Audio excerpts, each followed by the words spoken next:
Hey, salut à tous, si vous avez cliqué ici, c'est pour voir la jolie et mignonne Tansy. Hein, Junshiro, mais quelle connerie racontes-tu? Comment? Mais aucune connerie, je ne dis que la vérité, Tansy.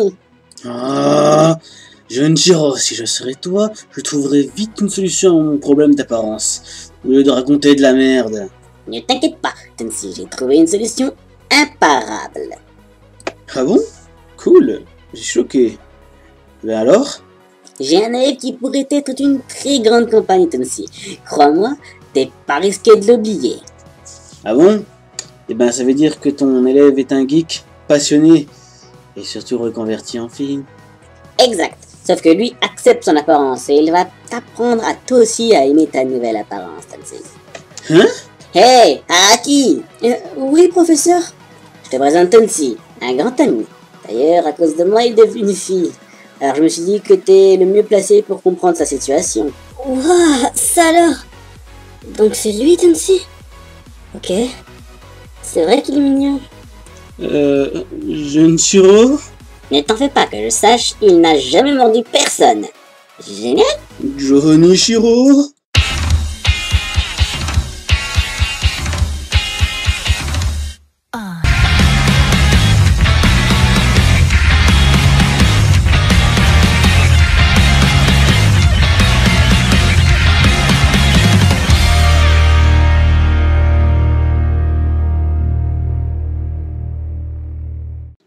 Salut à tous, ici Tansy. Aujourd'hui, on va enfin finir avec Denpaikuji ou Ultimate Otaku Teacher pour les anglophobes. Si vous n'avez pas encore vu la première vidéo de Denpaikuji que j'ai faite, je vous conseille mais vivement de la voir en cliquant sur l'image ci-dessus. Vous risquez d'être perdu pour ceci, car cette fois-ci, je vais seulement vous parler des 12 derniers épisodes. Contrairement à la précédente vidéo, j'ai parlé des 12 premiers épisodes. Alors... si c'est bon, si tout le monde est à jour, je vais enfin vous dire mon avis sur les 12 derniers épisodes de Denpaikuji qui, vous allez voir, est très surprenante.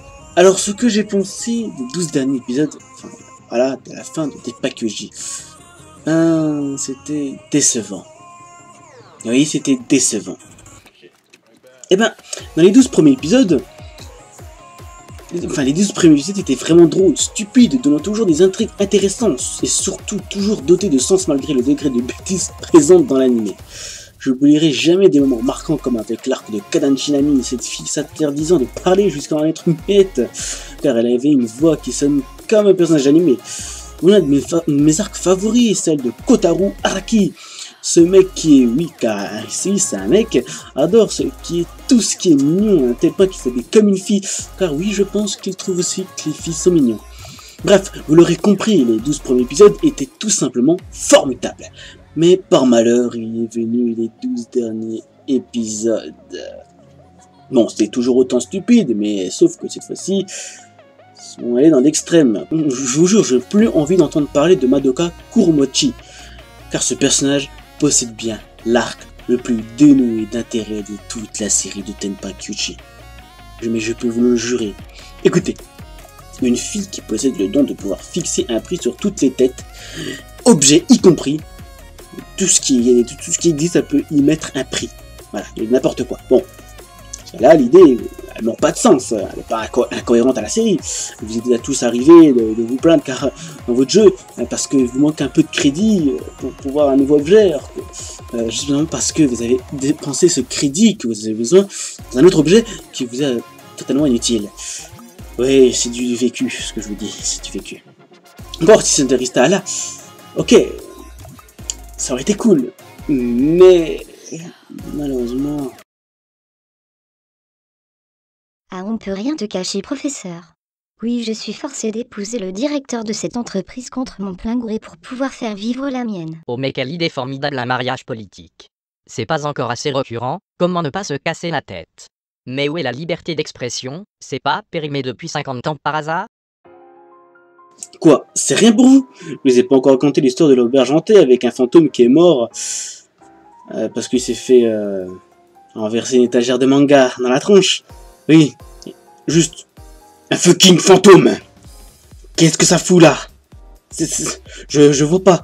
Bon, après une arc moisie, on est passé par une arc totalement incroyable. Oui, c'est vrai qu'après de la merde, faut un peu remonter la cadence. J'ai pu enfin retrouver les délires que faisait le charme de l'animé, cette fois-ci avec des vrais problèmes. Je l'ai nommé l'arc des sœurs jumelles, et oui, c'est l'un de mes arcs les plus favorites. Et ça, franchement, les 12 premiers épisodes, rien que cet arc, grâce à cet arc, ça m'a fait redonner le sourire. Il y a une sœur qui est devenue une délinquante, vivant sa vie à rôder dans la rue. Et une autre sœur qui est devenue une idole, vivant une vie dans le luxe, dans la gloire et dans la célébrité. Rien que ça promet un arc extrêmement palpitant. Bon, vu le succès de cet arc, ils ont quand même fini par nous clôturer la nuit avec de la merde. Ouais, voulant faire croire nous avoir répondu à notre question, en se disant pourquoi est-il célèbre en physique? Pourquoi est-il un célèbre physicien, monsieur Kagami? Bon, je sais d'où vient cette célébrité quand même. Depuis le premier épisode, il nous le rabâche, ça. C'est grâce à sa théorie sur la téléportation. Mais la question c'est quelle est cette théorie? Je pense que cette question n'aura jamais de réponse. Ça restera toujours un mystère en fait. Ouais, c'est un peu con quoi. Maintenant, un petit dernier point critique de l'animé, ce qui m'a déjà fait beaucoup mal aux yeux, oui. C'est les dessins. Oui, enfin, ce problème ne date pas que du 13e épisode. Hein. Ça ne date pas que des 12 derniers épisodes, ça date depuis les premiers épisodes. Mais c'est les dessins de Denpakuji, on voit très bien que c'est rabâché. Enfin, ils veulent pas mettre de l'amour que pourtant, c'est Heiwan Pictures qui font des super dessins. Mais comment ils peuvent faire des dessins aussi médiocres pour Denpakuji alors qu'ils ont fait quand même du Magi, du Sword Art Online, du Fairy Tail, de l'Era Z? Non mais comment?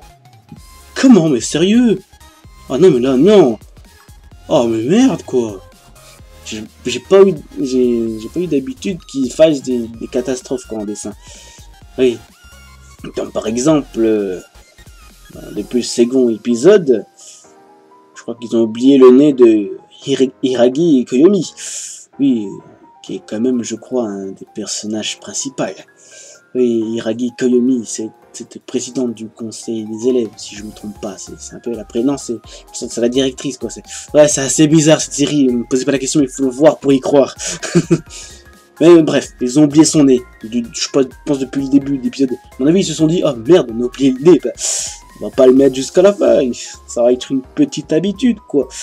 Bon, on y a cette habitude, mais bon, on va dire que c'est perturbant des fois. On se dit, mais son nez quoi, pourquoi vous avez oublié son nez? Ils ont fait le même problème qu'avec Krillin dans Dragon Ball. Sauf que je pense que dans Dragon Ball, lui, ça a été fait exprès. Non, parce que j'ai vu un dessin de Koyomi avec son nez, et un dessin sans son nez. Je peux pas vous mentir, son dessin avec le nez, c'est bien plus séduisant.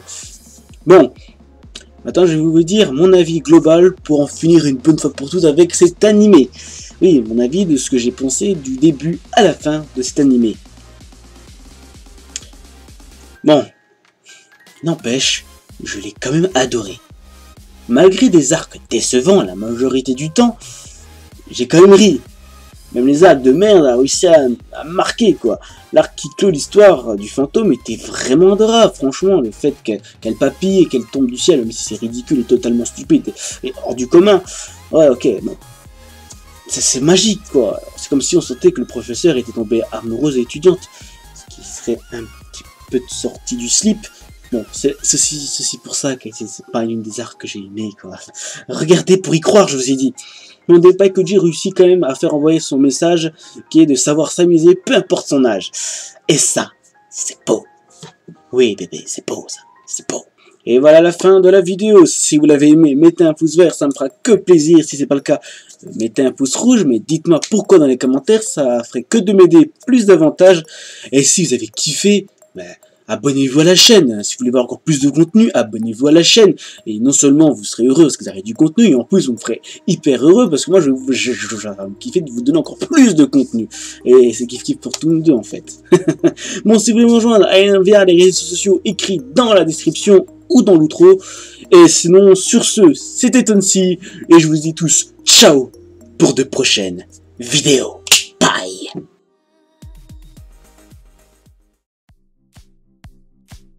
Tonsi, en réalité, j'ai aucune solution à ton problème. Car normalement, la première fois était la bonne. Comment? Non, mais dis pas que t'abandonnes. Je suis désolé, mais j'ai vérifié tous mes calculs et j'ai trouvé aucune faille. À vrai dire, je crois que ton apparence défie les lois de la physique. Et malheureusement, je ne connais personne pouvant aller au-delà des lois physiques. Tu manques encore beaucoup d'expérience, professeur Kagami. Je t'ai observé depuis un long moment pour trouver l'énigme à ce problème majeur. Le truc, c'est que moi j'ai la solution à ce problème. Comment? Impossible. Ouais, ben sinon accouche, papy. Pourtant elle est tellement simple, Tansy. Il te suffit juste de changer le passé. Ah bon, c'est possible ça?